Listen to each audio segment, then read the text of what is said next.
MSV YouTube ચેનલમાં હું તમારું હાર્દિક સ્વાગત કરું છું। તો મિત્રો આજના વિડીયોની અંદર આપણે વાત કરીશું જીએસઆરટીસીની અંદર અગત્યની ભરતી આવી છે એના વિશે વાત કરીશું। અલગ અલગ વિભાગની અંદર જગ્યાઓ આવેલી છે, છેલ્લી તારીખે રહેશે, કઈ રીતે અરજી કરવાની છે એ પણ જાણીશું। વિડીયો સુધી જોતા રહેજો। જો તમે અમારી ચેનલ પર નવા છો તો ચેનલને સબસ્ક્રાઈબ જરૂર કરજો। તો ચલો મિત્રો આજનો વિડીયો શરૂ કરીએ। તો મિત્રો જે અગત્યની ભરતી છે જે રાજકોટ વિભાગીય અંતર્ગત જે કચેરી છે અંતર્ગત ભરતી છે જીએસઆરટીસી અંતર્ગત। તો મિત્રો જે નિગમની વિભાગીય કચેરી રાજકોટ તથા રાજકોટ વિભાગના જુદા જુદા કેન્દ્રો માટે એપ્રેન્ટિસ માટે આ ભરતી છે।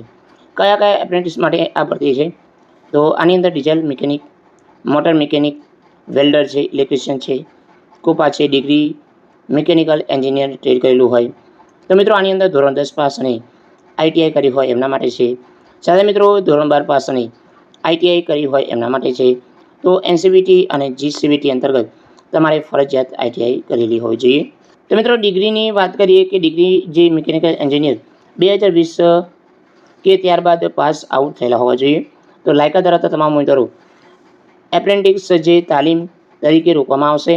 તો મિત્રો જે ટ્રેડ અંતર્ગત જે છે એ અંતર્ગત એપ્રેન્ટિસ india.gov.in પર તમારે રજિસ્ટ્રેશન કરવાનું રહેશે।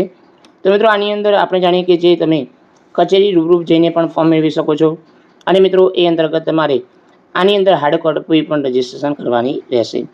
તો મિત્રો આની અંદર હાર્ડ કોપી સાથે ઉપરોક્ત સરનામે મહેકમ શાખા ખાતે તમારે 10/6/2024 થી લઈને 24/6/2024 દરમિયાન જે 11 થી 14 કલાક જાહેર રજા સિવાય ફોર્મ મેળવવાનું રહેશે। તો ફોર્મ મેળવી અને ભરી અને તમામ ડોક્યુમેન્ટ સાથે તમારે 25/6/2024 સુધી જમા કરાવવાનું રહેશે। તો મિત્રો આ અગત્યની જીએસઆરટીસી અંતર્ગત ભરતી જે રાજકોટ વિભાગ અંતર્ગત છે। તો જય હિન્દ મિત્રો, વંદે માતરમ, જય ગરવી ગુજરાત।